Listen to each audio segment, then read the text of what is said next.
নমস্কার, সুরজিৎ মান্না ক্রিয়েশনস চ্যানেলের পক্ষ থেকে তোমাদের সবাইকে সুস্বাগতম। আশা করি তোমরা সকলে ভালো এবং সুস্থ আছো। আমি তোমাদের জন্য এই ভিডিওটিতে তুলে ধরছি 2026 সালের উচ্চ মাধ্যমিক পরীক্ষার্থীদের তথা ক্লাস 12-এর থার্ড সেমিস্টার পরীক্ষা 2025-এর জন্য নিউট্রিশনের 3 নম্বর অধ্যায়ের খাদ্য সুরক্ষা ও স্বাস্থ্যবিধির 3.2 খাদ্য সুরক্ষা ও সংরক্ষণ থেকে 16 নম্বর সেটে 100টি এমসিকিউ প্রশ্নের সম্পূর্ণ সমাধান করছি। তার আগে তোমাদের কাছে অনুরোধ, তোমরা ভিডিওটি না টেনে পুরোটা দেখো। ভিডিওটি কেমন লাগলো কমেন্ট করে জানিও, ভিডিওটিতে লাইক দাও এবং শেয়ার করো, এবং চ্যানেলে নতুন হলে চ্যানেলটিকে সাবস্ক্রাইব করে চ্যানেলের সঙ্গে যুক্ত হয়ে যাও। কারণ তোমরা আমার এই চ্যানেলের মাধ্যমে ক্লাস 12-এর থার্ড সেমিস্টার পরীক্ষার জন্য যে সমস্ত বিষয়ের এমসিকিউ প্রশ্নের সমাধান পাবে সেগুলো হলো nutrition, education, pol science, EVS, philosophy, Bengali, history, geography. এই ভিডিওতে নিউট্রিশন থেকে এক্সের প্রশ্নপত্রের সম্পূর্ণ সমাধান করছি, তোমরা পুরো ভিডিওটি লক্ষ্য করো। প্রথম প্রশ্ন, ঘরোয়াভাবে খাদ্যবস্তু নির্বীজীকরণের জন্য নিচের কোনটি ব্যবহার করা হয়? অপশান সিতে প্রেসার কুকার। পরের প্রশ্ন, স্টেরিলাইজেশন পদ্ধতিতে খাদ্য মধ্যস্থ জীবাণু ধ্বংস করতে কত তাপমাত্রার প্রয়োজন? অপশান এতে 100 ডিগ্রি সেলসিয়াসের বেশি। পরের প্রশ্ন, সৌরতাপে আঙ্গুর শুকিয়ে কী তৈরি করা হয়? অপশান এতে কিশমিশ। পরের প্রশ্ন, কাঁচা আম কড়া রোদে শুকিয়ে গুঁড়ো করে কি প্রস্তুত করা হয়? অপশান সিতে আমচুর। পরের প্রশ্ন, আমের লেই তৈরি করে রোদে শুকিয়ে কী তৈরি করা হয়? অপশান বিতে আমসত্ত্ব। পরের প্রশ্ন, সবচেয়ে সরলতম যান্ত্রিক ড্রায়ারটি হলো? অপশান এতে ইভাপোরেটর। পরের প্রশ্ন, অতি অল্প সময়ের মধ্যে খাদ্য সামগ্রী শুষ্ক করার জন্য বৈদ্যুতিক ড্রায়ারের তাপমাত্রা কত থাকে? অপশান বিতে 52 ডিগ্রি সেলসিয়াস থেকে 60 ডিগ্রি সেলসিয়াস। পরের প্রশ্ন, খাদ্যের গুণগত মান বজায় রাখতে কোন পদ্ধতিতে খাদ্যবস্তু শুষ্ক করা হয়? অপশান সিতে বেশি সময়ে কম তাপমাত্রায় শুষ্ককরণ। পরের প্রশ্ন, শুষ্ককরণের সুবিধাটি হলো? অপশান সিতে এ ও বি উভয়ই। পরের প্রশ্ন, খাদ্য শুষ্ককরণের অসুবিধাটি হলো? অপশান ডিতে সবকটি। পরের প্রশ্ন, তাপ প্রয়োগে তরল খাদ্যের জলীয় অংশের হ্রাস ঘটিয়ে খাদ্য সংরক্ষণ করার পদ্ধতিকে বলে? অপশান বিতে ঘনীভবন। পরের প্রশ্ন, দুধ থেকে খোয়া ক্ষীর প্রস্তুতিতে কোন পদ্ধতিটি অনুসরণ করা হয়? অপশান এতে ঘনীভবন। পরের প্রশ্ন, আম, কমলালেবু প্রভৃতি রঙিন ফলের স্কোয়াশ সংরক্ষণের জন্য কোন রাসায়নিক পদার্থটি ব্যবহৃত হয়? অপশান সিতে সোডিয়াম বেনজোয়েট। পরের প্রশ্ন, চিজ, ইয়োগার্ট সংরক্ষণের জন্য নিচের কোন রাসায়নিক পদার্থটি ব্যবহৃত হয়? অপশান ডিতে পটাশিয়াম সরবেট। পরের প্রশ্ন, জ্যাম, জেলি, আচার প্রস্তুতিতে নিচে কোন জৈব অ্যাসিডটি ব্যবহৃত হয়? অপশান এতে অ্যাসিটিক অ্যাসিড। পরের প্রশ্ন, কোন সংরক্ষকটি খাদ্যের পিএইচ মাত্রা হ্রাস করে খাদ্যের আয়ুষ্কাল বাড়ায়? অপশান ডিতে জৈব অম্ল। পরের প্রশ্ন, তীব্র অ্যাসিড মাধ্যমে অণুজীবের বৃদ্ধি অপশান বিতে হ্রাস পায়। পরের প্রশ্ন, খাদ্য সামগ্রীতে উচ্চ মাত্রায় লবণ যোগ করলে খাদ্য সামগ্রীতে জলের অপশান বিতে অপসারণ ঘটে। পরের প্রশ্ন, চিনি, লবণ, তেল, মশলা সহযোগে খাদ্য সংরক্ষণে খাদ্য মধ্যস্থ কোষগুলিকে এতে কী হয়? অপশান এতে ডিহাইড্রেশন। পরের প্রশ্ন, খাদ্যে উপস্থিত জীবাণু কোষকে ডিহাইড্রেট করে ধ্বংস করার জন্য কী মেশানো হয়? অপশান ডিতে চিনি। পরের প্রশ্ন, খাদ্য থেকে বায়ু অপসারণ করে? অপশান এতে তেল। পরের প্রশ্ন, নিচের কোনটি অণুজীবের বৃদ্ধিতে বাধা দেয়? অপশান ডিতে ডিহাইড্রেশন। পরের প্রশ্ন, কত শতাংশ লবণ ব্যবহার করে খাদ্যবস্তুকে সংরক্ষণ করলে ওই খাদ্যবস্তু দীর্ঘদিন ভালো থাকে? অপশান সিতে 20। পরের প্রশ্ন, তেল, মশলা, চিনি, লবণ মিশ্রিত খাবার বেশি খেলে মানবদেহে কী সমস্যা দেখা দেয়? অপশান এতে পেটের সমস্যা। পরের প্রশ্ন, নিচের কোনটি খাদ্য সংরক্ষণের বাণিজ্যিক পদ্ধতি? অপশান বিতে ড্রাইং।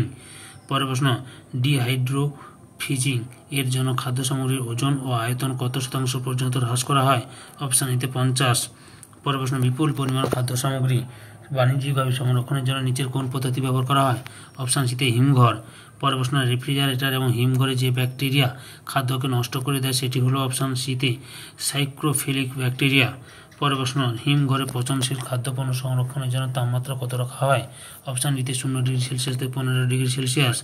পরের প্রশ্ন, সামুদ্রিক মাছ ও অন্যান্য সামুদ্রিক খাদ্য হিমঘরে সংরক্ষণের জন্য তাপমাত্রা কত হওয়া প্রয়োজন? অপশান সিতে -28 ডিগ্রি সেলসিয়াস থেকে -30 ডিগ্রি সেলসিয়াস। পরের প্রশ্ন, কোন তাপমাত্রায় লেবু জাতীয় ফল হিমঘরে সংরক্ষণ করা হয়? অপশান এর উত্তরে ঠিক 7 থেকে 10 ডিগ্রি সেলসিয়াস। পরের প্রশ্ন, ফ্ল্যাশ ফ্রিজিং বা ক্রায়োজেনিক ফ্রিজিং পদ্ধতিতে খাদ্য সংরক্ষণের জন্য কোন গ্যাস ব্যবহার করা হয়? অপশান বিতে নাইট্রোজেন। পরের প্রশ্ন, ক্রায়োজেনিক ফ্রিজিং পদ্ধতিতে কোন তাপমাত্রায় খাদ্য সামগ্রী সংরক্ষণ করা হয়? অপশান ডির উত্তরে ঠিক। পরের প্রশ্ন, পাস্তুরাইজেশন পদ্ধতিতে তরল খাদ্যবস্তুকে কত তাপমাত্রায় 30 মিনিট ধরে ফুটিয়ে ঠান্ডা করে সংরক্ষণ করা হয়? অপশান এতে 145 ডিগ্রি ফারেনহাইট। পরের প্রশ্ন, নিচের কোন খাদ্যকে পাস্তুরাইজেশন পদ্ধতিতে সংরক্ষণ করা হয়? অপশান ডিতে সবকটি। পরের প্রশ্ন, দুধ অণুজীব দ্বারা সংক্রমিত হওয়ার কারণটি হলো? অপশান ডিতে সবকটি। পরের প্রশ্ন, দুধের প্রোটিনের ভাঙন ঘটে কোন অণুজীবটি? অপশান বির উত্তরে ঠিক। পরের প্রশ্ন, 10 ডিগ্রি সেলসিয়াস থেকে 37 ডিগ্রি সেলসিয়াস তাপমাত্রায় দুধ টক হয়ে যাওয়ার জন্য দায়ী অণুজীবটি হলো? অপশান এর উত্তরে ঠিক। পরের প্রশ্ন, ল্যাক্টোব্যাসিলাস থার্মোফিলাস কোন উষ্ণতায় দুধকে টক করে দেয়? অপশান বিতে 37 ডিগ্রি থেকে 50 ডিগ্রি সেলসিয়াস উষ্ণতায়। পরের প্রশ্ন, দুধের উপরিভাগে ফেনাস সৃষ্টিকারী CO2 ও H2 গ্যাস কোন অণুজীবটি দ্বারা উৎপন্ন হয়? অপশান এর উত্তরে ঠিক।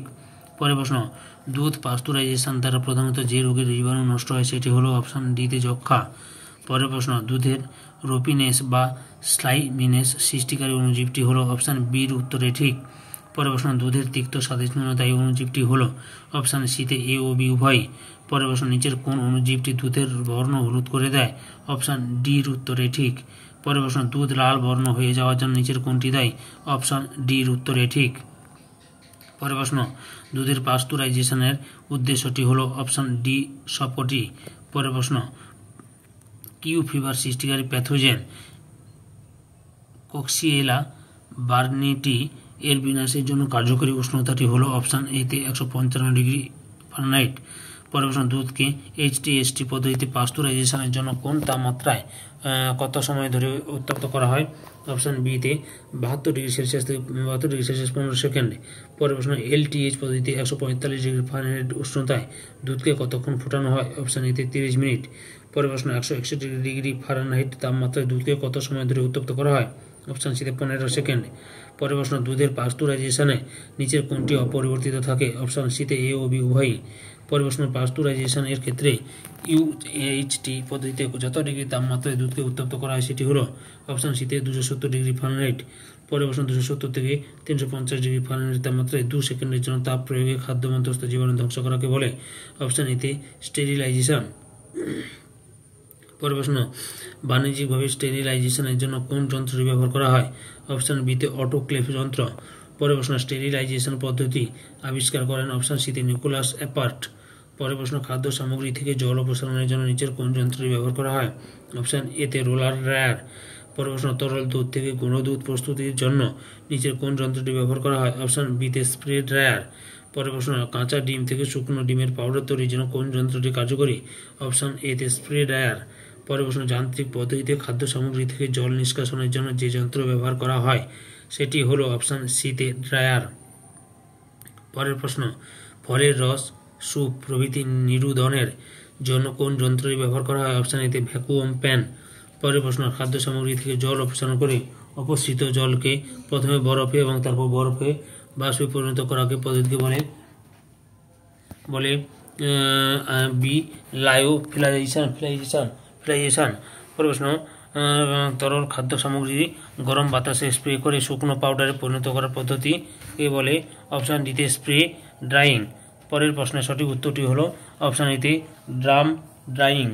পরের প্রশ্ন, ক্যানিংয়ের জন্য কিসের পাত্রে খাদ্য সংরক্ষণ করা হয়? অপশান ডিতে টিন। পরের প্রশ্ন, ঘরোয়া ক্ষেত্রে খাদ্যের আধারীকরণের জন্য কিসের পাত্র ব্যবহার করা হয়? অপশান এতে কাঁচ। পরের প্রশ্ন, খাদ্যের আধারীকরণ হলো? অপশান বিতে জীবাণুমুক্ত করে খাদ্যকে পাত্রে সিল করে রাখা। পরের প্রশ্ন, ক্যানিং পদ্ধতিতে খাদ্য সংরক্ষণের ফলে কিসের ক্ষতিকারক প্রভাব থেকে খাদ্যকে রক্ষা করা যায়? অপশান সিতে এ ও বি উভয়ই। পরের প্রশ্ন, ক্যানিং পদ্ধতিতে খাদ্য সংরক্ষণের সুবিধা হলো? অপশান ডিতে সবকটি। পরের প্রশ্ন, ক্যানিং পদ্ধতিতে খাদ্য সংরক্ষণের অসুবিধাটি হলো? অপশান বিতে খাদ্যবস্তু টক গন্ধ হয়ে যায়। পরের প্রশ্ন, ক্যানজাত খাদ্যের ফ্যাট সাওয়ার পচনের জন্য দায়ী প্রধান অণুজীবটি হলো? অপশান সির উত্তরটি ঠিক। পরের প্রশ্ন, সঠিক উত্তরটি হলো অপশান সিতে থার্মোফিলিক অ্যানারোবিক পচন। পরের প্রশ্নের সঠিক উত্তরটি হলো অপশান বিতে হাইড্রোজেন সালফাইড। পরের প্রশ্ন, আধারজাত খাদ্য সংরক্ষণের সময় উচ্চ উষ্ণতার কারণে নিচের কোনটি বিনষ্ট হয়? অপশান সির উত্তরটাই ঠিক। পরের প্রশ্ন, অ্যাসেপটিক প্যাকেজিং এর ক্ষেত্রে প্যাকেজিং পাত্র কীভাবে সিল করা হয়? অপশান এতে হারমেটিক ভাবে। তারপরে পরের প্রশ্ন, খাদ্য ক্যানিংয়ের ক্ষেত্রে যে পদ্ধতিটি প্রয়োগ করা হয় সেটি হলো অপশান এতে অ্যাসেপটিক পদ্ধতি। পরের প্রশ্ন, অ্যাসেপটিক প্যাকেজিংয়ের ক্ষেত্রে স্টেরিলাইজেশনের জন্য নিচের কোন খাদ্য আর্দ্র তাপমাত্রাটি প্রয়োগ করা হয়? অপশান বিতে 121°C থেকে 129°C। পরের প্রশ্ন, খাদ্য সংরক্ষণের জন্য 1955 সালে কোন অ্যান্টিবায়োটিকটি ব্যবহারের অনুমোদন দেওয়া হয়? অপশান এতে ক্লোরোটেট্রাসাইক্লিন। পরের প্রশ্ন, খাদ্য সংরক্ষণে ব্যবহৃত অক্সিটেট্রাসাইক্লিন অণুজীবের কোন প্রক্রিয়ায় বাধা সৃষ্টি করে? অপশান বিতে ট্রান্সলেশন। পরের প্রশ্ন, খাদ্য সংরক্ষণে ব্যবহৃত অ্যান্টিবায়োটিক নিচের কোন অণুজীবটিকে বাধা প্রদান করে? অপশান এতে ব্যাকটেরিয়া। পরের প্রশ্ন, বিকিরণ পদ্ধতিতে খাদ্য সংরক্ষণকে কী বলা হয়? অপশান এর উত্তরটাই ঠিক। পরের প্রশ্ন, এক্স রশ্মির প্রভাবে খাদ্য মধ্যস্থ জীবাণু ধ্বংস করাকে বলে? অপশান সিতে বিকিরণ পদ্ধতি। পরের প্রশ্ন, মাত্র কয়েক সেকেন্ডের মধ্যে খাদ্যকে জীবাণুমুক্ত করতে পারে? অপশান বিতে আয়নিক রশ্মি। পরের প্রশ্ন, বিকিরণ পদ্ধতিতে খাদ্য সংরক্ষণের ক্ষেত্রে কী ধরনের বিকিরণ প্রয়োগ করা হয়? অপশান বিতে আয়োনাইজিং। পরের প্রশ্ন, আলু, পেঁয়াজ ইত্যাদির অঙ্কুরোদ্গম প্রতিহত করতে কী পরিমাণ বিকিরণের প্রয়োজন হয়? অপশান সির উত্তরে ঠিক। পরের প্রশ্ন, ফ্রিজিং করা আছে জীবাণুমুক্ত করতে কী পরিমাণ রশ্মি প্রয়োগ করা হয়? অপশান এর উত্তরটাই ঠিক। পরের প্রশ্ন, বিকিরণের দ্বারা কোন খাদ্যটি সংরক্ষণ করা যায়? অপশান সিতে এ ও বি উভয়ই। পরের প্রশ্ন, বিকিরণ প্রয়োগের দ্বারা খাদ্য সংরক্ষণ কত সালে থেকে শুরু হয়? অপশান এতে 1905 সালে। পরের প্রশ্ন, খাদ্যে উপস্থিত কোন ভিটামিন বিকিরণের প্রয়োগও বিনষ্ট হয় না? অপশান ডিতে সবকটি। পরের প্রশ্ন, কাঠ পুড়িয়ে ধোঁয়া সৃষ্টি করে সেই ধোঁয়ার প্রভাবে খাদ্যস্থ আর্দ্রভাব অপসারণ অণুজীব নিষ্ক্রিয় করার পদ্ধতিকে বলে? অপশান এতে স্মোকিং। পরের প্রশ্ন, স্মোকিং পদ্ধতিতে কোন খাদ্যটি সংরক্ষণ করা হয়? অপশান সিতে এ ও বি উভয়ই। পরের প্রশ্ন, স্মোকিং পদ্ধতিতে খাদ্য সংরক্ষণের ফলে কোন অ্যামিনো অ্যাসিডটি বিনষ্ট হয়ে যায়? অপশান এতে লাইসিন। পরের প্রশ্ন, হট স্মোকিং পদ্ধতিতে মাছ সংরক্ষণের জন্য প্রয়োজনীয় উষ্ণতা হলো? অপশান ডিতে 55°C থেকে 80°C। পরের প্রশ্ন, শীতল ধূমায়িতকরণ পদ্ধতিতে খাদ্য সংরক্ষণের জন্য কোন উষ্ণতায় ধোঁয়া প্রদান করা হয়? অপশান সিতে 15°C থেকে 25°C। পরের প্রশ্ন, ফলের রসে উপস্থিত কোন উপাদানটি সন্ধানীকরণ পদ্ধতিতে গাঁজিয়ে ওঠে? অপশান বিতে গ্লুকোজ। পরের প্রশ্ন, বিভিন্ন রকমের অণুজীব ব্যবহার করে খাদ্য সংরক্ষণের পদ্ধতিকে বলে? অপশান ডিতে ফার্মেন্টেশন। পরের প্রশ্ন, খাদ্য সংরক্ষণ কক্ষে ছত্রাক আক্রমণ প্রতিরোধ করার জন্য রাসায়নিক সংরক্ষণ রূপে ব্যবহৃত হয়? অপশান এতে 2% অ্যামোনিয়া ও 1% প্রোপিওনিক অ্যাসিড। পরের প্রশ্ন, দীর্ঘদিন ধরে দানাশস্য সংরক্ষণ করার জন্য কোন রশ্মি প্রয়োগ করা হয়? অপশান সিতে ইউভি রশ্মি। পরের প্রশ্ন, সংরক্ষণ পাত্রের খাদ্য সামগ্রীতে পোকামাকড়ের আক্রমণ আটকাতে কোন ভেষজ উদ্ভিদ ব্যবহার করা হয়? অপশান সিতে এ ও বি উভয়ই। পরের প্রশ্ন, মিষ্টি আলু সংরক্ষণের জন্য উপযুক্ত পরিবেশটি হলো? অপশান বিতে ঘরের ঠান্ডা ও শুকনো কোণ। পরের প্রশ্ন, কোন ঋতুতে উৎপাদিত সবজি বেশি দিন ভালো থাকে? অপশান ডিতে শীত। পরের প্রশ্ন, নিচের কোন ফসলটিকে শুষ্ক ও শীতল স্থানে সংরক্ষণ করে দীর্ঘ সময় ভালো থাকে? অপশান ডিতে সবকটি। পরের প্রশ্ন, স্কোয়াশ সংরক্ষণে ব্যবহৃত সংরক্ষকটি হলো? অপশান এতে সোডিয়াম বেনজোয়েট। এই ভিডিওর লাস্ট প্রশ্ন, নিচের কোন ফলটি সংরক্ষণের জন্য পেপার ন্যাপকিন ব্যবহার করা হয়? অপশান সিতে এ ও বি উভয়ই। ধৈর্যের সহকারে সম্পূর্ণ ভিডিওটি দেখার জন্য তোমাদের সবাইকে অসংখ্য ধন্যবাদ। আজকে এই পর্যন্ত, পরবর্তী ভিডিওতে আবার দেখা হবে। Tata, bye bye.